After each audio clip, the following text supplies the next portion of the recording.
tax code and streamlining our regulatory framework. The more President Obama and this administration clings to the tired liberal ideology that more government is always the answer, the longer this job crisis will persist. America deserves better. Thank you, Mr. President. I yield the floor. Suggest absence for quorum. The clerk will call the roll. Mr. Alexander.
The Senate voting this afternoon to table or kill a motion to send the Transportation Housing Spending Bill back to committee.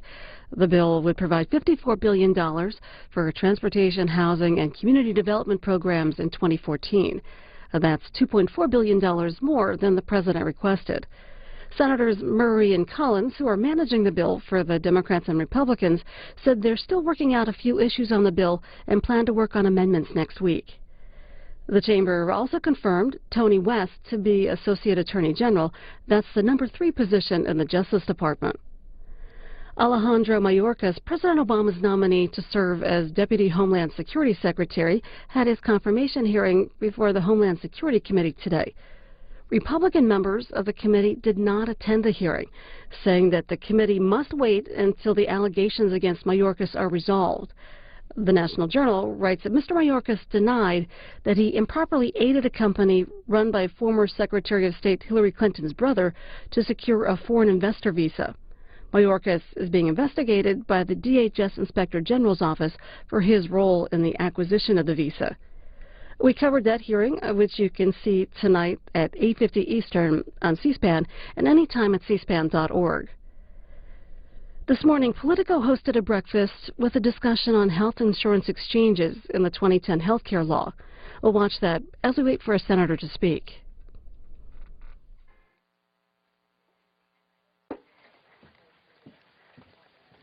Good morning. I'm Joanne Cannon. I'm the healthcare editor at Political Pro, and I want to thank you all for joining us at our Political Pro Healthcare Breakfast Briefing, State Enrollment and Good morning. 2014. I'm Marion Mulkey. Mike Burgess. Very nice to meet you. Thank you. There's a mic going. Okay.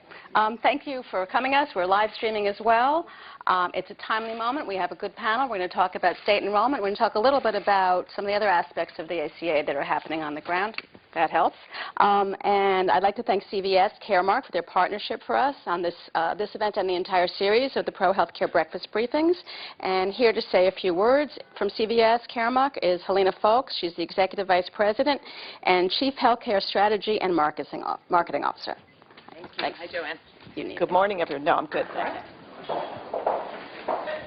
Welcome, everyone. We're really thrilled at CVS Caremark to be sponsoring this event and to have such an esteemed group of participants on the panel.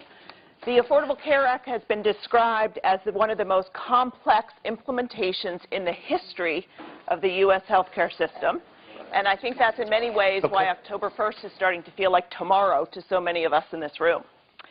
I recently heard someone say that this program is somewhat like building a bridge from two different sides and hoping that it meets in the middle. And I think that's really an excellent description, but I think one of the things that this bridge building has done is really brought a lot of people together from the government sector, nonprofits, and corporations to try to figure out how to make it work. So one of the best ways for us at CVS Caremark to make that connection is to fill the knowledge gap that exists. So just today, in fact, CVS Caremark released research that shows that 36% of people that we surveyed who are likely to enroll in the health care exchanges need more help and information as they think about all of this. Even more striking, about half of those people who are in fact eligible for subsidies don't know that they're eligible for subsidies. We also found that overall awareness is up at 74%. In other words, more people know at least that this is coming and they're prepared to do something.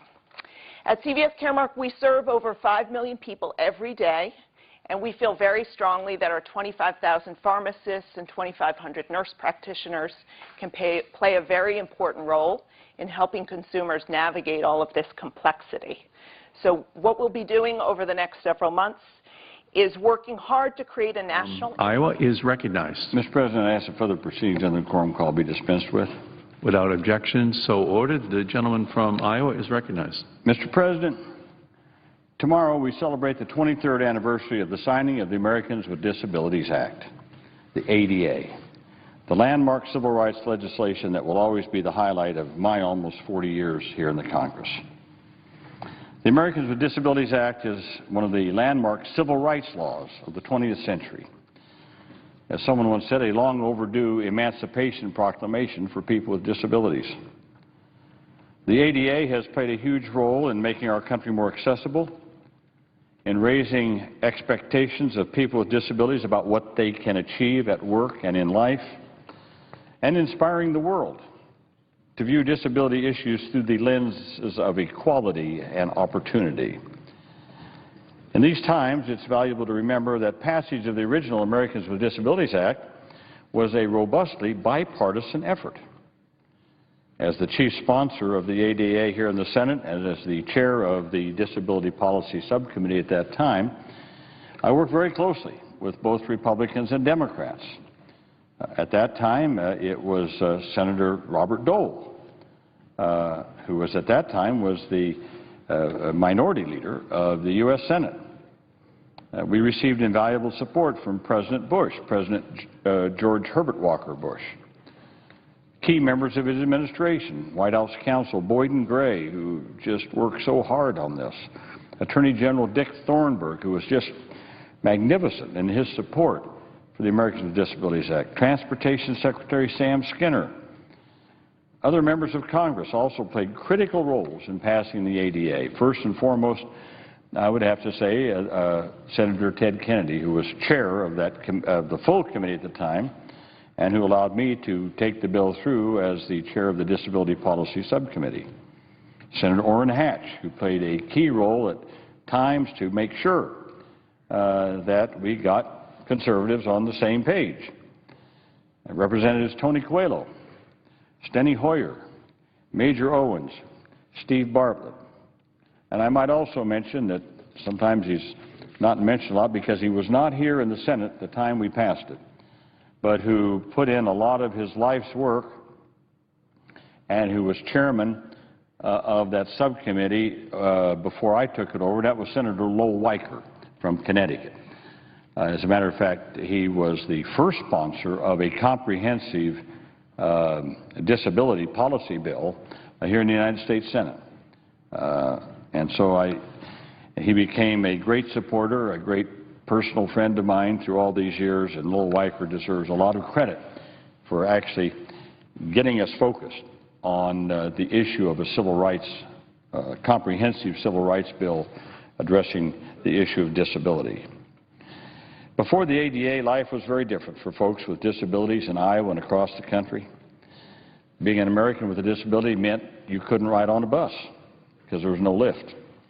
Not being able to attend a concert or a ball game or a movie with your family or your friends, your loved ones, because there was no accessible seating. Not even being able to cross the street in a wheelchair because there were no curb cuts. In short, being disabled in America before the ADA meant not being able to work or participate in community life. Discrimination was both commonplace and accepted. Now, since then, we've seen amazing progress. The ADA literally transformed the American landscape by requiring that architectural and communications barriers be removed and replaced with accessible features such as ramps, lifts, curb cuts, widening doorways, and anyone who's watching this right now on C-SPAN, if they put it on the mute button, you get closed captioning for the deaf and hard of hearing. More importantly, the ADA gave millions of Americans the opportunity to participate in their communities. We've made substantial progress in advancing the 4 goals of the ADA. There were 4 goals: equality of opportunity, full participation, independent living, and economic self-sufficiency. The 4 pillars of the ADA. But, Mr. President, I stand here today to remind my colleagues that we have not yet kept the promise we made 23 years ago with strong bipartisan support. We still have too many Americans with disabilities living in poverty, oftentimes in isolation and without control over the supports and services in their lives. For example, just last week, in my role as the chair of the Senate Committee on Health, Education, Labor, and Pensions, we concluded an investigation and issued a final report on the state of the implementation of the part of the ADA that provides for people to be able to live and receive services in integrated settings, and that prohibits people from being unnecessarily separated, isolated from their family and friends, and put in institutions or other segregated settings. What we found is disturbing. 23 years after that, and after the 1999 decision in the Olmstead case by the Supreme Court, after all that, we found that more than 200,000 working-age Americans with disabilities, many in their late teens and early 20s, remain trapped in nursing homes and institutions, separated from their families and communities, against their wishes. Again, despite the ADA, despite the 1999 Supreme Court decision in Olmstead v. LC, that people with disabilities have the right to be integrated in the community, a Supreme Court decision, 1999. Our committee investigators found that only 12 states devote more than half of their Medicaid long-term care dollars to home and community-based services. And the number of working-age adults in nursing homes has actually increased by more than 30,000 over the last 5 years. This is shameful. And unfortunately, many states continue to approach community living for people with disabilities. They continue to view it as a social welfare issue and not as a civil rights issue. And again, this is a failure of vision on part of many state leaders. So how can we correct this injustice? Well, we need to clarify that under the ADA, every individual who is eligible for long-term services and supports has a federally protected right to a real choice, their choice, in where they receive these services and supports, whether in an institution or in a community. And what that means also is, at long last, Congress, we need to end the institutional bias in the Medicaid system. Right now, under Medicaid, states are required to pay for long-term services and supports if you're in a nursing home.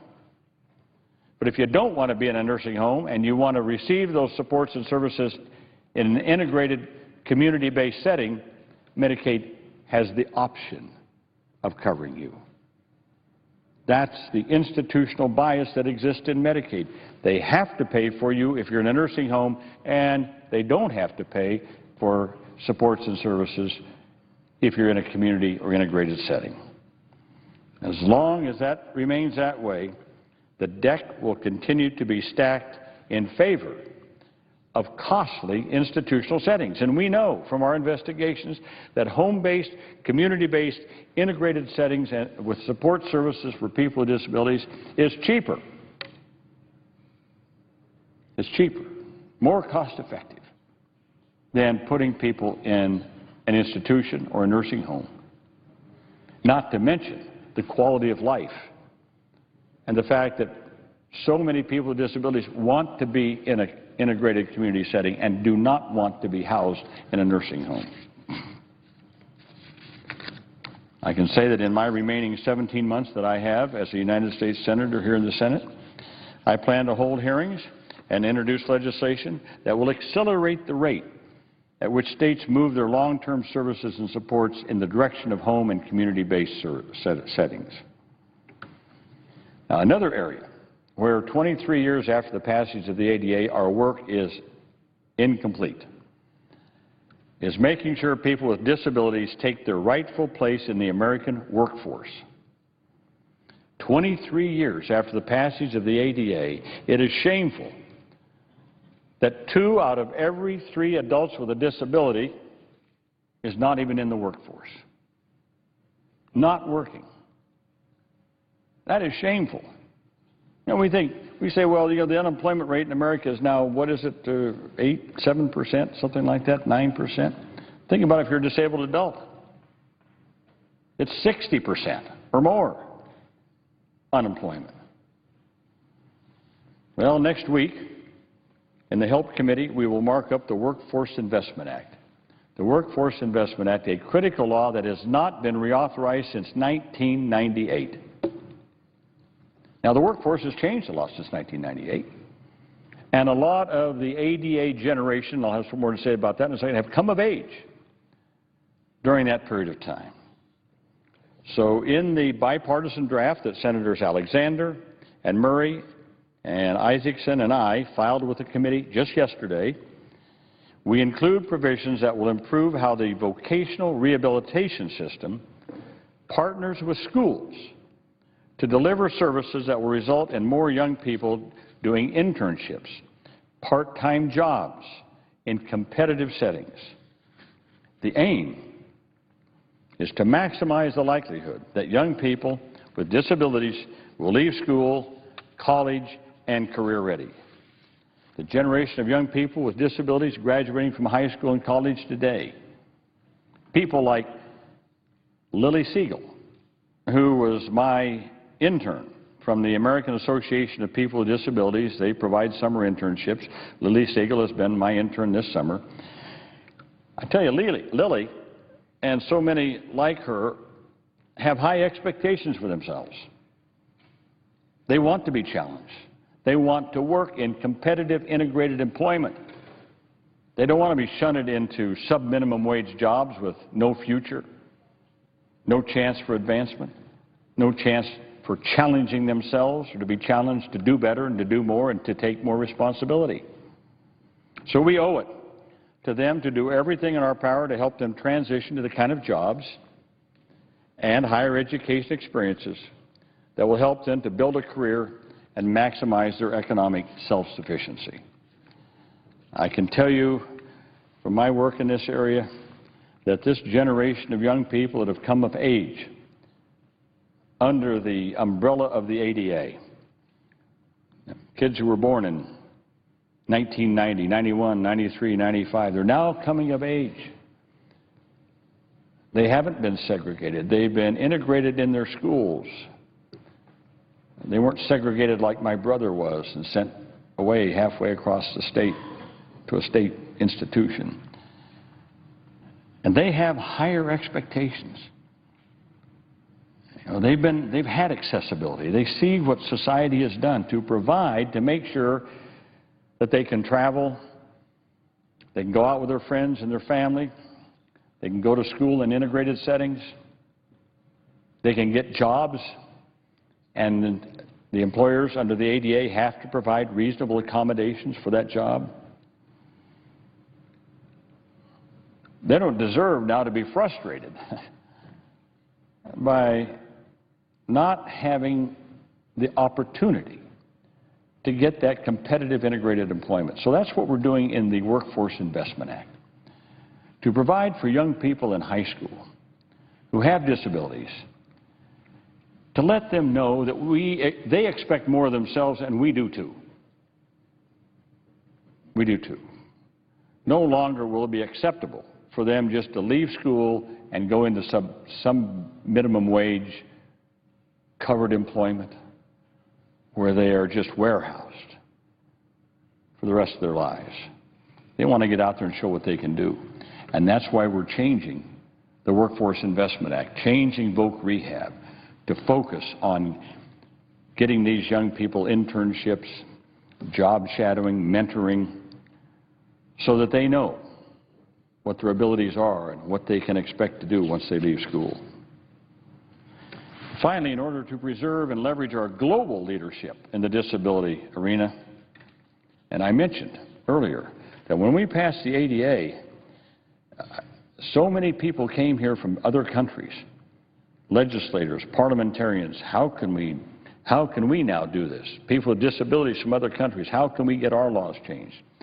Well, about 11 years ago, the United Nations set up a committee to look at this.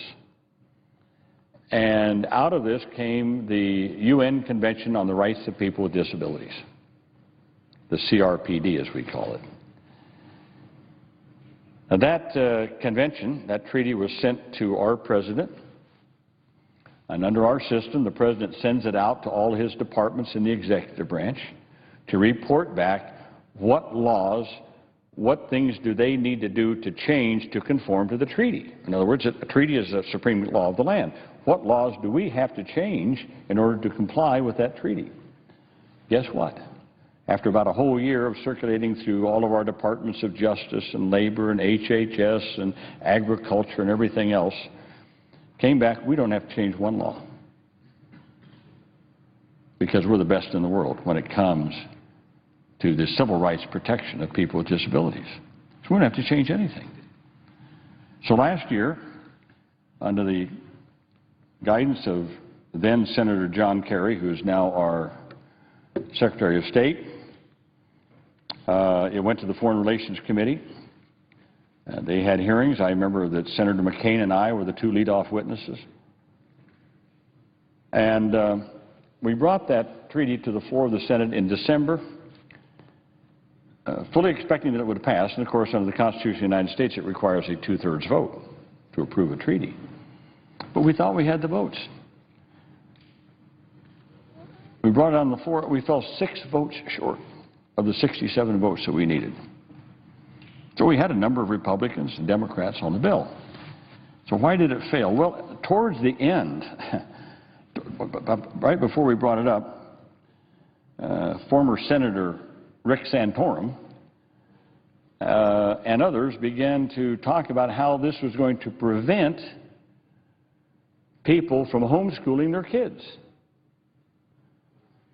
Well, I thought I knew the treaty. I had read it. I had looked at it. I thought, did I miss something? Is there something in there that I didn't find? So I went back to my staff. Let's comb through this. I got a hold of the people at UN. I said, what's in there that would prevent people from homeschooling their kids? Nothing. Absolutely nothing. That charge was just made out of whole cloth somehow. But I can tell you that at that time in my office, calls ran 50-1 against adopting the treaty on that issue. So people were misinformed because of a few people like Mr. Santorum and others who decided to whip this up for whatever reason, I don't know. And there was also a lot of comments made on the Senate floor by my Republican colleagues at that time that we shouldn't be adopting a treaty in a lame duck session, even though we pointed out that many treaties in the past had been adopted in lame duck sessions. And so I review that history to tell my colleagues that under the leadership of Senator Bob Menendez, who is now the chair of the Senate Foreign Relations Committee, and I might add that the person who succeeded Senator Kerry in his position in the United States Senate, the present occupant of the chair, is also on the Senate Foreign Relations Committee. And there's going to be some more hearings, and we intend to bring, under Senator Menendez's leadership, we intend to bring that back to the floor this fall. And we need to get to 67 votes. We need to get to 67 votes. People say, why is that so important? It's important for the United States to take leadership on this issue around the globe. Over 100 nations have already signed the treaty. They're looking to us for leadership. And I've talked to some of my colleagues, and they said, well, why do we need to join that? We're okay. We're doing just fine. We're doing just fine with disability law in our country. We don't need to join this convention, sign this treaty. Well, it just seems to me that's an inherently selfish way of looking at who we are and what we're about as a nation.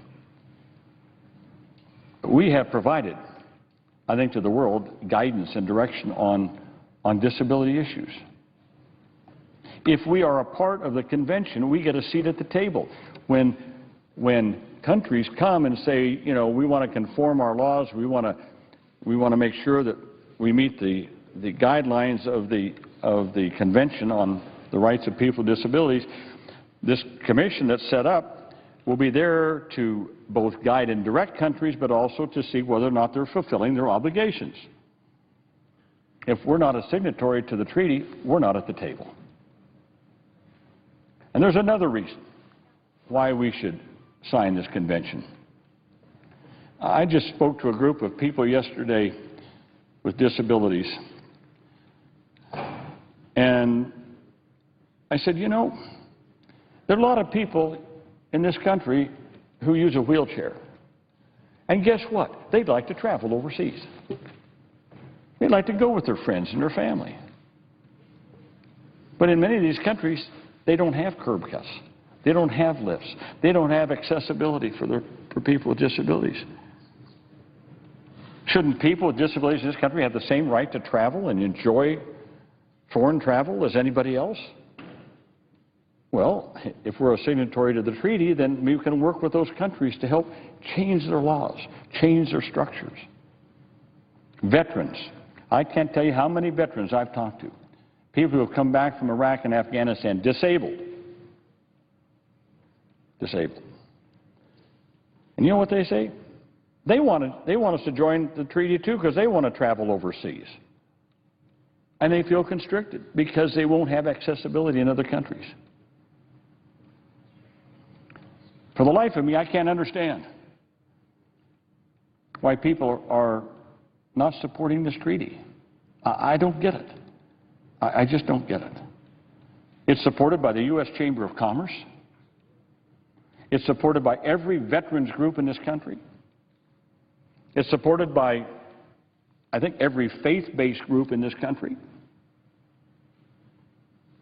It's supported by everyone in the disability community. It's supported by every former living president, from the two Bushes to Clinton to Carter. It's got broad-based support.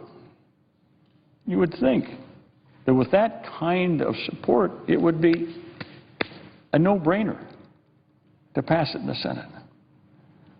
So we're going to bring it up again this fall, and I'm hopeful that we can do it. You know, no one worked harder on a lot of these issues than Senator Bob Dole. We just had his 90th birthday party yesterday in Statuary Hall. It was quite an event. No, it wasn't yesterday. It was Tuesday night. Celebrated his 90th birthday. So we fell just 6 votes short.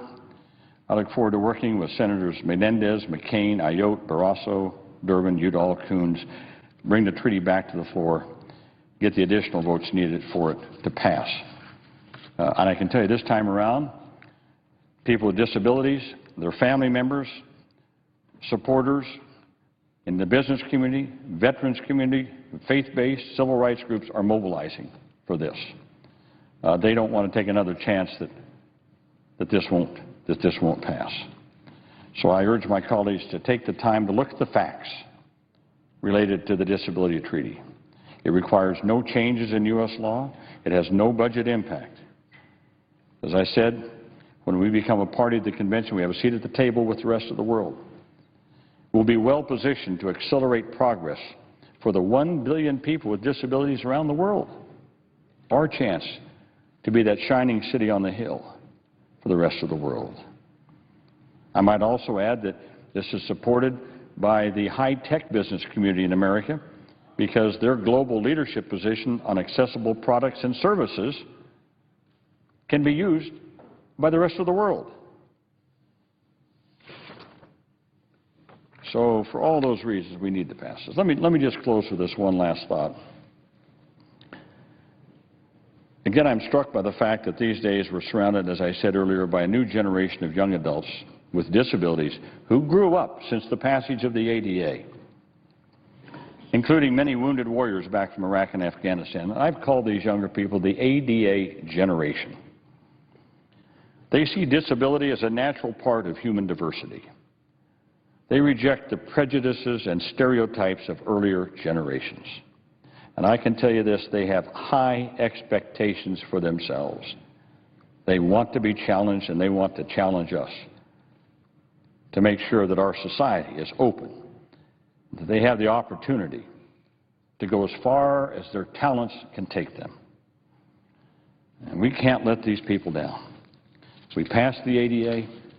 Now we have to make sure that we take steps to make sure that it isn't just a promise, but it's a promise that we are keeping and that we will keep. We in the Senate have a responsibility to keep fighting to ensure that they have an equal opportunity to be independent, fully integrated, fully self-sufficient. That, at the heart, is what the Americans with Disabilities Act is all about. 23 years later, we can look at it and say, without doubt, it really is America at its very best. Mr. President, I yield the floor. President? The senator from Utah is recognized. Mr. President, over the last few years I've come to the floor many times to advocate for comprehensive tax reform. I share the belief of many in Congress, with many in Congress, that tax reform is a necessary step to ensuring economic growth and prosperity in the future. That is why, as the ranking member of the Senate Finance Committee, I have made tax reform my top priority. We are now at a crossroads when it comes to tax reform. Before us are two alternative paths. The first path is the one we took back in 1986. It is the path that former House Democratic leader Dick Kephart and former Treasury Secretary James Baker advised members of the House Ways and Means Committee and the Senate Finance Committee to take. And as you'll recall, they were two critical players in the last successful tax reform effort. And in 2011, at one of our hearings, they advised us to not mix deficit reduction and tax reform. This was a joint Senate Finance and Ways and Means Committee hearing. To paraphrase these two former leaders, each, is a hard enough task by itself, but doing them together is nearly impossible. So that is one path we can take, the path that separates our tax reform efforts from our deficit reduction efforts. In 2011, they both advised us not to mix deficit reduction and tax reform. They just basically said that each is a hard enough task by itself, but doing them together is nearly impossible. So that's one path we can take, the path that separates our tax reform efforts from our deficit reduction efforts. The other path we can take is to condition tax reform on the raising of additional revenues. Sadly, that seems to be the preferred path of many of my friends on the other side of the aisle. I'll never fully understand why, except their propensity to spend. According to many Democrats here in the Senate, there can be no deal on tax reform unless they get a second significant tax increase this year. Now, we heard just today from the Senate Democratic leadership that they want the Senate Finance Committee to use the Senate budget, which included nearly $1 trillion in tax hikes, as the model for tax reform. Essentially what they're saying is that unless they get a big tax hike, we have to keep the tax system as it is, with all of its complexity, inequities, and distortions. Right now, this position is held by many on the other side of the aisle, and it's the biggest barrier to fundamental tax reform. Today, I'd like to take a few minutes to examine this position and to discuss the merits of conditioning tax reform on yet another significant tax increase. Last October, one of my friends on the other side put it this way, quote, "Tax reform 25 years ago was revenue neutral. It did not strive to cut the debt. Today, we can't afford for it not to. Our national debt today is approximately 73% of GDP. That's nearly double what it was in 1986, unquote. At first glance, this argument may appear to be reasonable. However, it falls apart under further examination. If my friends on the other side of the aisle were serious about deficit reduction, they would not focus their efforts on tax hikes. If they really wanted to get a handle on our nation's debt problems, they would work with Republicans to address the main drivers of our debt and deficits, our unsustainable entitlement programs. No one who has spent more than 5 minutes examining our nation's finances seriously disputes that the main drivers of our current debt and deficits and the source of the coming fiscal calamity are federal entitlement programs, especially our health care entitlements, Medicare and Medicaid. I have a chart from the Bipartisan Policy Center that tracks the trend lines on federal spending. As the chart shows, in the coming years, health care entitlement spending will overwhelm our federal fiscal figure and picture and consume an outsized share of our economy. That is represented by the top blue line on the chart. All other categories of major federal spending either increase at significantly lesser rates or decline and stabilize. And as you can see, Social Security kind of levels off. Discretionary spending, we actually have made some, both defense and non-defense, we've seen that go down. Other mandatory programs. As you can see, Mr. President, when it comes to deficit reduction and getting our debt under control, entitlement reform, that upper line that is going off the charts, is where the bodies are buried. Yet if you listen to my friends on the other side of the aisle, the problem is not our entitlement programs. The problem, they say, is that the American people simply aren't being taxed enough. Of course, the actual numbers tell a different story. Over the last 40 years, federal revenues as a percentage of the gross domestic product have averaged roughly 17.9%. While in recent years that number has decreased due to the struggling economy, tax revenues are on a pace to rise above the historic average and settle around 19% of GDP. Let me repeat that. Absent any changes in tax law, revenues are set to rise above historic levels relative to GDP, or the gross domestic product. So despite my friend's claims to the contrary, the root of our current fiscal crisis is not the lack of revenue, it is unsustainable spending.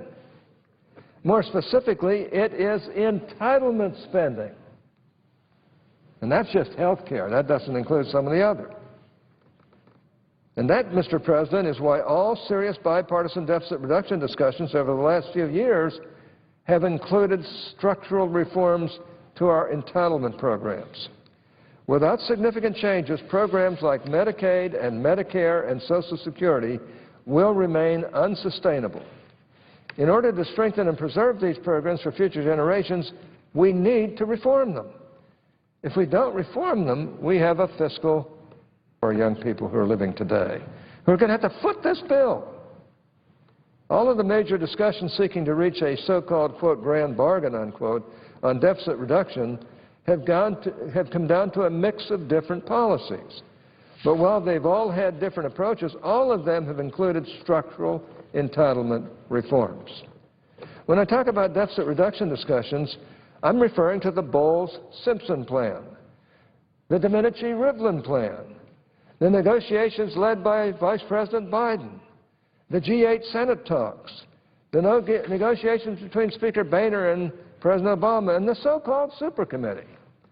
Each of those grand bargain discussions divided deficit reduction policy issues into 4 categories. These categories are 1, discretionary spending, 2, non-health mandatory spending, 3, health care entitlement programs, and 4, revenue. These have been the agreed-upon areas of focus in our deficit reduction efforts. Yet if you listen to what my friends on the other side of the aisle have been saying recently, you'll see that their focus is entirely one-dimensional.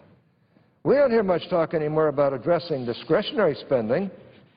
We certainly don't hear much in terms of reining in entitlement spending.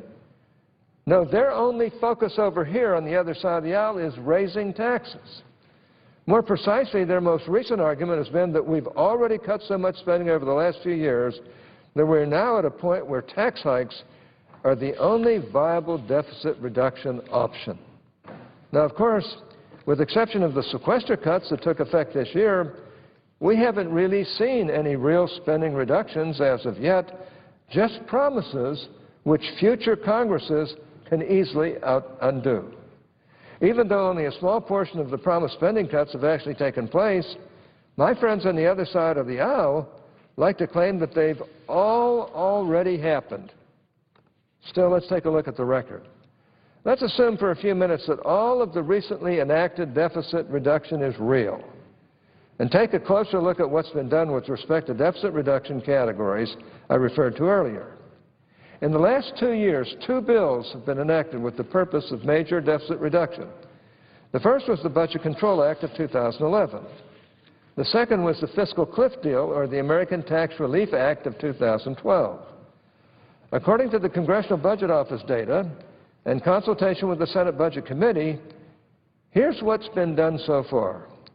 The category that has been tapped the most is discretionary spending to the tune of $1.36 trillion of promised spending reductions over 10 years. And remember, that's over 10 years. Once again, these are almost entirely promised spending cuts that have yet to be realized. If history has told us anything, it's that future promises to reduce spending aren't likely to be kept. Very unlikely to be kept. If you don't believe me, just look at the efforts by my friends on the other side of the aisle to undo even the small amount of spending cuts that are actually in place this year. Indeed, Democrats in Congress have been actively looking for ways to eliminate these cuts to discretionary spending, and if history is any indication, they may very well be successful in spite of the promises they made. Those who argue against these cuts typically do not want to merely provide greater flexibility over how the spending cuts occur. They don't want any cuts to occur, even though they are really only spending cuts relative to a bloated baseline that was supposed to be only temporarily elevated. Still, if you assume that against all odds these promised spending cuts remain in place, we will have reduced discretionary spending by $1.36 trillion relative to a baseline of bloated spending. The next highest deficit reduction category is revenues. Revenues have been increased by roughly $600 billion over 10 years. That was part of the fiscal cliff deal. This includes only the revenues generated by the fiscal cliff deal. It does not include the $1 trillion in new taxes enacted as part of Obamacare. Unlike the promised discretionary spending cuts I cited earlier, this revenue number is very real and not just promises. And while it may be a 10-year number that can theoretically be changed, history tells us that once tax hikes are in place, they always tend to stay there. So of the 4 deficit reduction categories, we've already taken significant steps with regard to promised discretionary spending reductions and actual revenue hikes. Where are we with the other categories? Like I said, health care entitlement spending is the biggest driver of future debts and deficits. No one who looks at this honestly, seriously disputes this. And the trust funds in Social Security, which are to finance retirement and disability payments, are on clear paths to exhaustion, with the Disability Insurance Trust Fund scheduled to dry up in 2016. Yet to date, very little of our deficit reduction attention has been focused on entitlement spending. So far, we've done absolutely nothing to deal with unsustainable Social Security promises, and we have done nothing to address insolvencies of the retirement and disability trust funds. And so far, we have reduced health care entitlements by a mere $81 billion over the next 10 years. That amounts to roughly 4% of overall promised deficit reduction we've enacted. That amount is minuscule relative to the amount of scheduled spending entitlements over the next 11 years. Take a look at this chart. That amount is the one on the right. You can just barely see the red line. That stands for $81 billion in entitlement cuts But you look at that 10-year spending. As the chart behind me shows, over the next decade, we'll spend roughly $22 trillion on our three major entitlement programs. That's trillion with a T. Yet, as I just said, despite monumental claims about cutting spending and reducing deficits over the last couple of years, we've only been able to reduce entitlement spending by a mere $81 billion. Look at that little red line compared to the 10-year spending on Medicare, Medicaid, and Social Security, which is unsustainable. And yet nothing's being done by the majority. By the way, all of those spending reductions have come in the form of cuts to health care providers. They're cutting out doctors and hospitals and health care providers as if that's going to keep them on the job. A high percentage of doctors now are ready to retire and quit and find other ways of living. All of those spending reductions have come in the form of cuts to health care providers, not structural entitlement reforms. Once again, and they know that's not sustainable. Just that little bit is not sustainable. Once again, this approach is at odds with the grand bargain efforts we've seen over the last few years.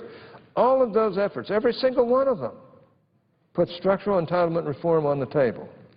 Yet to date, my colleagues on the other side of the aisle have been unwilling to do the same. Like I said, my friends like to brag about all the promised deficit reduction they've enacted thus far, even the deficit reduction they're actively trying to repeal. But they've refused to even entertain a serious conversation about the main sources of our future debts and deficits. So, Mr. President, where are we? The Senate Finance Committee is engaged in a bipartisan effort to reform our nation's tax code and bring some sense of sanity to our nation's tax system. Chairman Baucus and I have asked our colleagues to assist us in this effort by sharing their views on what elements of the current tax code should be preserved.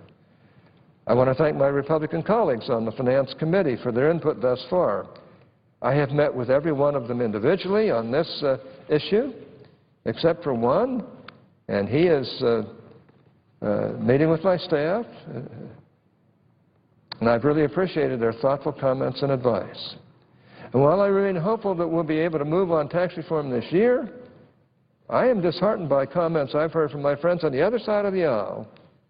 Indeed, many of my Democratic colleagues have stated that they're unwilling to engage in tax reform without assurances that it will have to include another massive tax increase. Once again, their message to the American people is that we have to keep the current system, which virtually everyone in the country agrees is a problem, unless the Republicans agree to higher taxes. They want to hold simplicity in the tax code hostage to demands for even more taxes. They want to hold efficiency in the economy, which stimulates growth and creates jobs, hostage to demands for the second tax hike of the year in order to pay for more of their spending and more of their expansion of government even further. They want to hold competitiveness of our businesses at home and around the globe hostage to demands that flow through businesses face yet another tax hike, even after having been hit already at the start of this year. My colleagues insist that their demands for higher taxes are all about deficit reduction. But let's face it, if deficit reduction were the real goal, entitlement reform would also be on the table. It would have to be on the table. After all, that is where the money is. That is where we have a chance to really reduce the deficit. That is where the future of our young people is going to be killed if we don't attack that problem now and do it in an intelligent way. But, Mr. President, entitlement reform is not on the table, according to my friends on the other side of the aisle. Despite the stated desire of President Obama and a number of congressional Democrats for a grand bargain on deficit reduction, when the rubber meets the road, they simply are not willing to engage in a real discussion about entitlement reform. Sure, they'll talk about cuts to providers and other cosmetic changes to these programs, and they'll talk about modifying cost of living adjustments in Social Security if they get hundreds of billions of dollars of new tax revenue in return. But at the end of the day, structural entitlement reforms simply aren't part of their deficit reduction equation. Despite many claims to the contrary, Republicans are willing to continue to engage, as they have in the past, in a bipartisan grand bargain for deficit reduction. Ask Senators Crapo, Coburn, and former Senator Gregg. They voted for Bowles-Simpson. Oddly enough, the remaining sitting Democratic senator who voted for Bowles-Simpson has walked away from the entitlement reform concessions he made and has instead focused on calls for more and more revenues. As a result, tax reform is being held hostage. Republicans and Democrats agree on the importance of tax reform. Our tax system is in dire need of reform. It is, quite frankly, one of the major obstacles standing between us and sustained economic growth. Most Democrats claim that they agree with this sentiment, but their desire for more revenues apparently trumps this belief in the need for tax reform. Something has to change, Mr. President. As I've said before, we've been counseled by some of our former leaders not to mix tax reform and deficit reduction. I think that's pretty good advice, and these were the two of the leaders who helped put through that 86 bill, both highly regarded by people on both sides of the aisle here in the Senate. Sadly, if the Democrats in Congress continue on their current course, neither tax reform nor deficit reduction will be possible. Indeed, if they continue to condition tax reform on additional tax hikes, and if they continue to refuse to engage in a real discussion about entitlement reform, very little is going to be accomplished on either front. Mr. President, this spending game has got to be over. We have got to start living within our means. We, on this side of the aisle, and I in particular, have seen every tax increase amount to more spending, not deficit reduction. So it's a phony argument. And that's what's going to happen if we're so dumb as to increase taxes in accordance with the comments of our leadership on the other side of the aisle just today. It's unbelievable that they get away with it.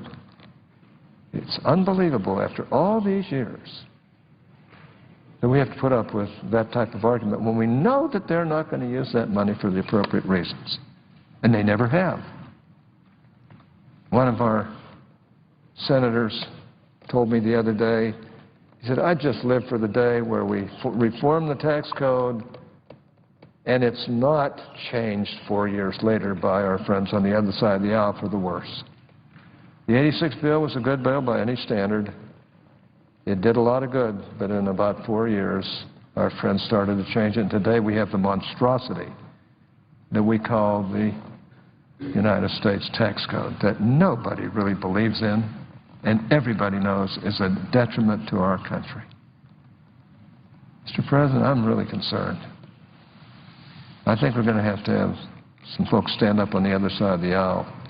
We're willing to stand with them. We're willing to solve these problems in ways that will preserve the entitlement programs. They're not going to be preserved in their current form if we keep going the way we're going. And tax increases aren't the answer either. We are spending so much that it won't be long till we'll be in a category with like the next Greece if we don't watch it. And we've got to overcome this. Because there's no other entity in the world that's going to bail us out. We have to bail ourselves out. We have to do it by doing what's right now, and by not increasing taxes. It means resolving these problems in a structural reform basis. And it's going to take good people on both sides of the aisle to do it, and I call on my friends on the other side to get with it, get real.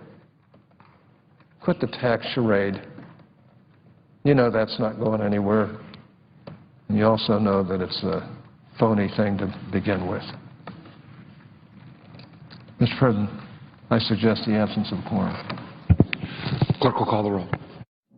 Mr. Alexander.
We heard Senator Hatch just a few minutes ago talking about changing the tax code.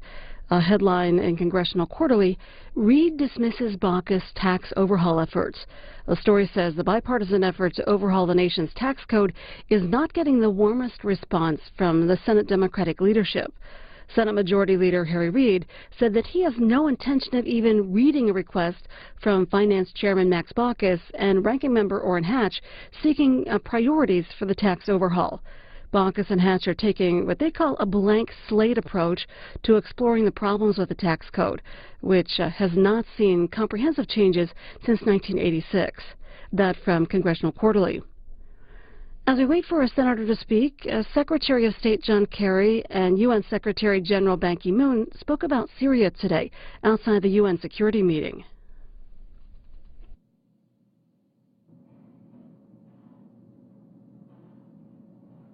Mr. President, I would ask suspension of the quorum call. Senator from Michigan, without objection. Thank you very much. Mr. President, when people across the country flip on the news tonight, they're probably going to see pictures of Detroit. They aren't going to be flattering pictures, and they're not going to tell the whole story. There's no question that Detroit city government is going through an extremely difficult financial crisis, and there are many, many causes for that. There are more than 20,000 people, retired police officers and firefighters and teachers and city workers who've been loyal and hardworking employees their entire lives, who are now worried about how they're going to pay the mortgage or put food on the table. The TV cameras are rolling when it comes time to show you bad news about Detroit. But what aren't you seeing? Mr. President, on TV, they aren't showing you the city that is the #1 market in the country for tech jobs. #1. They aren't showing you the city that is one of the fastest growing in the country for new manufacturing jobs. On TV, they aren't showing you the city that is undergoing a massive revitalization with businesses and religious leaders and community leaders and neighborhoods working together every day.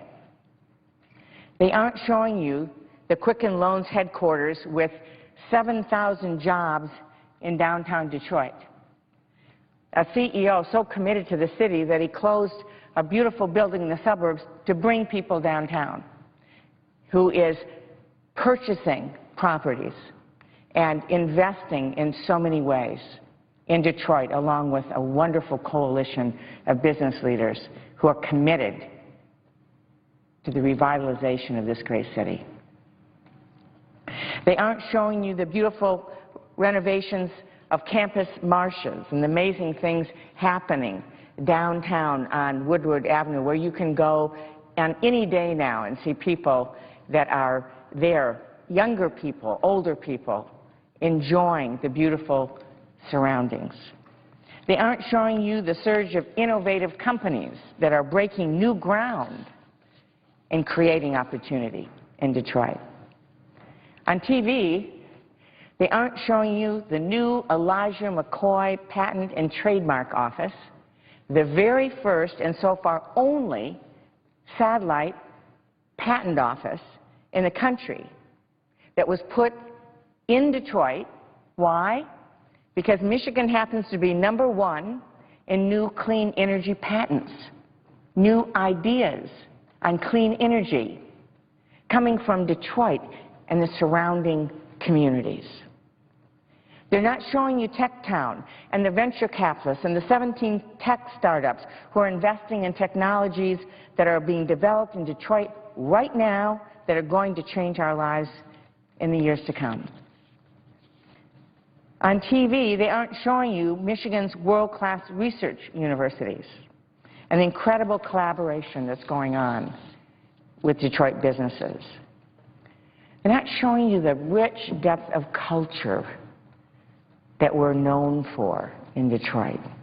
The city that gave the world Motown once again has an exploding arts and music scene. In fact, last weekend in beautiful Traverse City, Michigan, I was talking to someone who lives there who said his sister was coming back from Colorado, she's an artist, and moving to Detroit. And when he asked her why, he said that's where everybody's going because there are so many opportunities there in arts and culture. Exciting things happening. We have the beautiful Detroit Institute of Arts, one of the largest and most important collections of artwork in the country. Jack White, the founder of the band The White Stripes, stepped up and paid off with his own money the back taxes owed on the Masonic Temple in Detroit, one of the most stunning theater and music venues in the world. Story after story like that can be told of people coming forward and saying, we're going to make sure that Detroit is coming back. They're not showing you Eastern Market, the nation's longest continuously operated farmers market, and all the great things that are happening there with new test kitchens and local agriculture. In fact, as chair of the Agriculture Committee, I was so proud to learn that we in Detroit have the national leaders in urban agriculture. They're now creating jobs working with small business to create food entrepreneurs and healthy foods for families and neighborhoods. I'm so proud of the work that we've been able to do with the Detroit Public Schools. Not long ago, I stood at a school garden in a neighborhood that was put together by the children at the school. We now have 46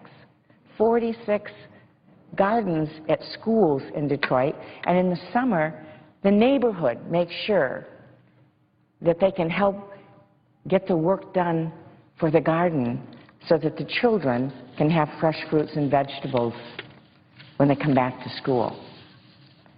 Last month, Whole Foods opened their first grocery store in Detroit, where they are featuring local foods like Avalon bakery goods and McClure's pickles and Good People popcorn and Garden Fresh salsa and so many other things that are made right in the Metro Detroit area.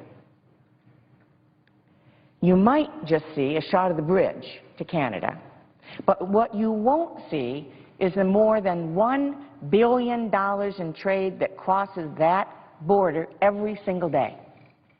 Metro Detroit, in fact, is the fourth largest city in America for exports, and we have the largest